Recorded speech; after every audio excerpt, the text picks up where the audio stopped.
Fala galera, beleza? No vídeo de hoje irei mostrar para vocês todas as dicas e como traçar uma retração de Fibonacci para poder estar operando em opções binárias. As linhas de Fibonacci ou retração de Fibonacci é uma das, ou se não, a ferramenta mais utilizada no mercado de day trade. Isso não apenas em opções binárias, mas em todos os mercados que existem, né? Então é muito utilizado também no Forex, no mini índice, no HK50, em todos os mercados é muito utilizado, né? Isso é por um motivo, é por conta de ser uma ferramenta extremamente poderosa que dá para ser utilizada de várias formas também. A retração de Fibonacci é apenas uma das formas que dá para utilizar a sequência de Fibonacci. Você pode utilizar também como o leque de Fibonacci, né? Que seria uma forma desses números, mas só que ao invés de serem linhas paralelas, seriam linhas diagonais. Então é uma ferramenta extremamente poderosa para nós podermos utilizar no dia a dia, né? E já que você está aqui, não se esqueça de deixar o like aqui embaixo, se inscrever no nosso canal e ativar a notificação para não perder nenhum dos nossos vídeos. Originalmente, os números da sequência de Fibonacci são compostos inicialmente por 23.6, por 38.2 e 61.8. Porém, um pouco mais depois, com a teoria de Dow, que depois posso fazer um vídeo explicando melhor, veio e introduziu também no meio da sequência de Fibonacci o 50, porque ele acreditava que a maioria das movimentações do mercado costumam fazer 50% da sua movimentação anterior como correção. Então, por isso que nós temos hoje na sequência, na retração, nas linhas de retrações de Fibonacci, o número 50. Agora, como que utilizamos isso no mercado financeiro? Como que utilizamos isso para operar? Bom, como disse, dá para fazer de várias formas, porém o que eu vou focar hoje é as retrações de Fibonacci, que são as linhas que temos na IK Option, né? Todos os ativos, em todos os momentos, vão estar movimentando em três direções. Ou eles vão estar numa baixa, ou eles vão estar numa alta, ou vão estar lateralizado, né? Quando o gráfico fica indo e voltando dentro de um canal consolidado. Então, quando estamos nessas duas primeiras movimentações, ou seja, quando estamos numa tendência de alta ou de baixo, tanto numa micro e macro tendência, há algumas vezes que acontecem impulsões, né? Não é sempre que o gráfico, que o preço vai descendo devagar. Muitas vezes o preço desce ou sobe de uma forma muito rápida, que é o que nós chamamos de impulsões. E o que nós fazemos depois dessas impulsões? Geralmente, quando isso acontece, o preço tende a corrigir, tende a voltar. E é possível medir até onde o preço vai voltar. E é por isso que nós utilizamos a sequência de Fibonacci, é por isso que nós utilizamos as linhas de Fibonacci, né? Nós utilizamos eles para poder ver até onde o preço pode chegar. Então, para poder traçar eles, vou mostrar aqui na tela como que utilizamos essa ferramenta na IK, né?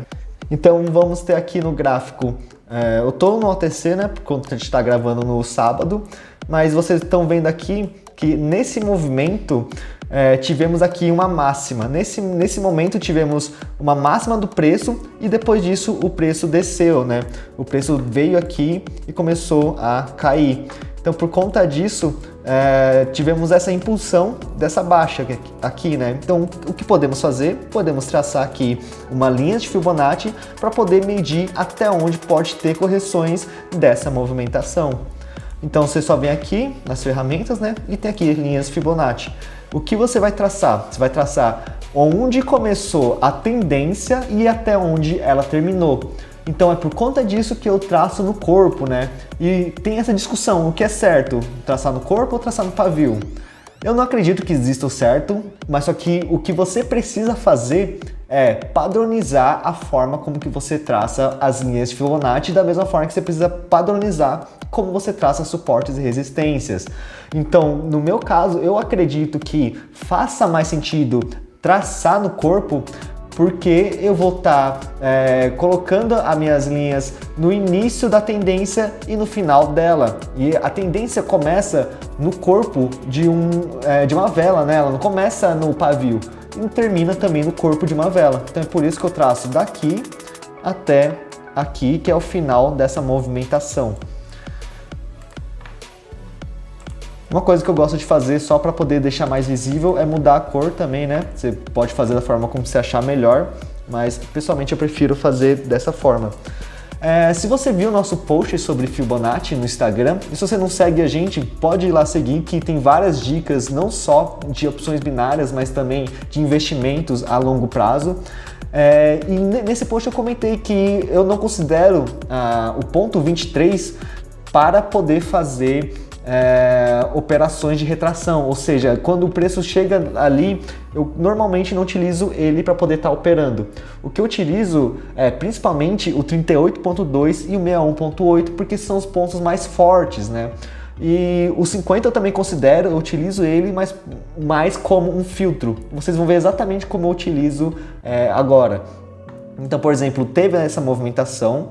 Então, quando o preço chegou aqui embaixo, você vai colocar o final da Fibonacci aqui, porque é uma movimentação de baixa.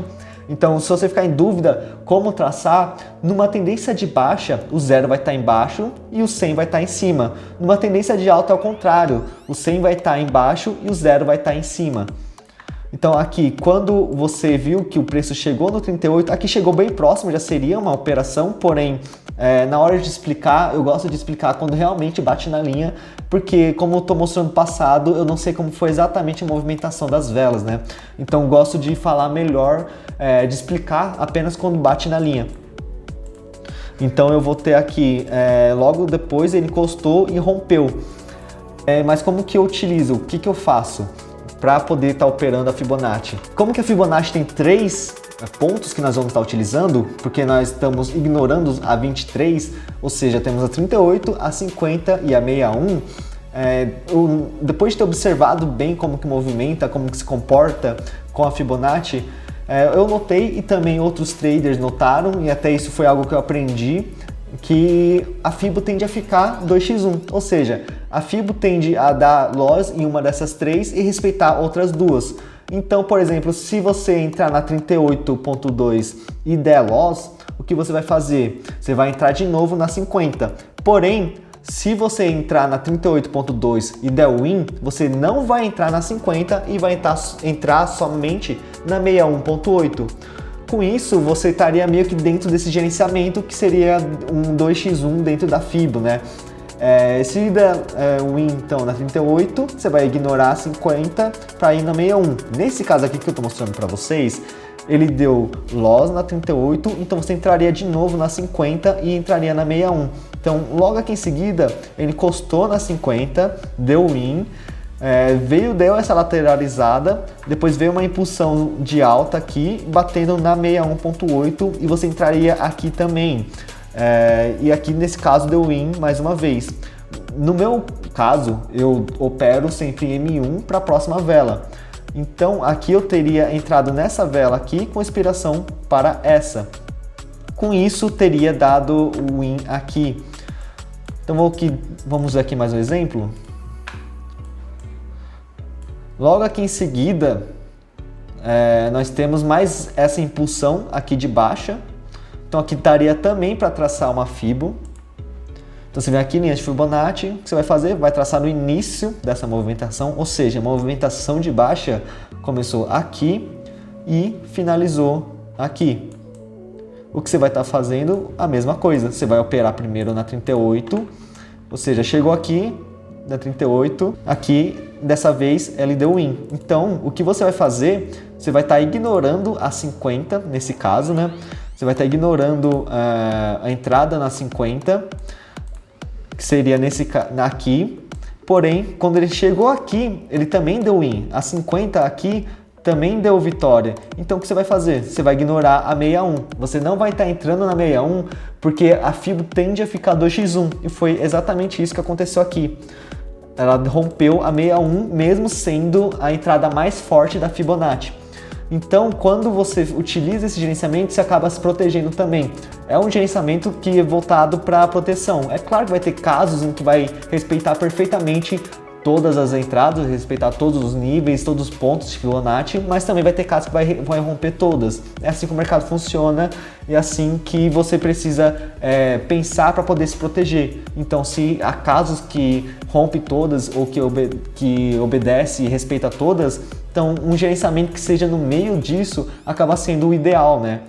E depois que rompe a 61, que eu começo a considerar os pullback, que são os pullback na Fibonacci. Ou seja, rompeu aqui a 61, quando voltar, consideraria como pullback. Eu, pessoalmente, prefiro pegar só na 38 e na 23 os pullback. Ou seja, depois que romper aqui todas as linhas, todos os pontos, rompeu a 38, rompeu a 50, rompeu a 61, depois que voltar, eu estaria entrando como pullback na hora que chegasse aqui na 38. E só na 38 e na 23 que eu considero, porque são os pullbacks mais fortes, né? Como eu comentei, a 61.8 para mim é o ponto mais forte. Na minha ordem, eu deixo a 61.8 como a mais forte, a 38.2 logo em seguida, depois a 50 e a 23.6 como a mais fraca, né? Porém, isso vale apenas se não há confluências, porque sempre quando há confluência acaba se tornando uma região muito mais forte. Isso vale para todas as entradas, é claro. E eu recomendo que você sempre busque entrar quando tiver mais de uma confluência, quando tiver confluências, para você poder estar entrando com mais segurança também, né? Isso ajuda bastante a te dar confiança para poder fazer a entrada. Aqui nesse caso, vamos dar uma olhada para ver se algum dos pontos mais fracos tem confluência, né? Aqui dá para ver que na 23.6, que eu considero mais fraco, tem uma confluência de um suporte, que é nesse ponto aqui, nesse pavio, com esses dois aqui. Isso cria um suporte que, como se você viu o nosso vídeo de suporte e resistência, eu considero suporte ou resistência apenas quando há 2 toques nessa região. Pelo menos 2 toques, né? Então, por conta disso, aqui se formou um suporte e com essa confluência da Fibo, essa região de 23.6, que eu normalmente considero fraco, acaba se tornando uma região forte, e tanto que respeitou certinho, né? Ele respeitou exatamente a Fibo e deu essa retração que, se você tivesse entrado, teria dado win. Então, por conta disso, até as regiões mais fracas da Fibo, se houver confluências, acabam se tornando regiões fortes. E por isso que eu recomendo você estar sempre fazendo uma análise completa também do gráfico. Não veja apenas um suporte, uma resistência como pontos isolados. Vê se há alguma outra confluência com LTA, LTB, com Fibo ou com alguma outra coisa que você utiliza. Se você utiliza banda de Bollinger, isso pode também ser uma confluência boa. Ou se você opera junto com médias móveis igual a eu, acaba sendo também uma confluência, né? Então, isso é uma coisa que eu recomendo você estar fazendo não só com Fibo, mas com todas as operações que você fizer. Busque sempre operar com confluências. Outra coisa, vamos falar aqui que nesse primeiro exemplo que eu mostrei aqui para vocês, então, por exemplo, eu vou traçar essa Fibo daqui até aqui. Vamos falar que a 38 na verdade estava aqui. Vou falar que essa daqui era a região da 38. Eu só considero como entrada na Fibonacci apenas no primeiro toque. Ou seja, nesse caso aqui, quando ele tocou aqui, eu entraria. Porém, quando ele voltou e retornou nessa mesma região de preço, eu não entraria novamente, porque seria um segundo toque na Fibonacci. Se tivesse uma confluência com uma resistência aqui, eu entraria também. Porém, como não há, eu não considero o segundo toque. Se deu win ou se deu loss, independente disso, eu não entro no segundo toque da Fibonacci, porque isso meio que acaba desgastando ela e deixa até mesmo de fazer sentido. Porque nós utilizamos a Fibonacci para poder medir até onde vai a correção do preço da movimentação, né? Então, se o preço movimentou batendo uma vez nessa linha e depois retornando, batendo de novo, acaba sendo meio que uma entrada como resistência, não como Fibonacci. Então, se só houve um toque, como eu disse, eu não considero uma resistência. Bom, para esse vídeo foi isso.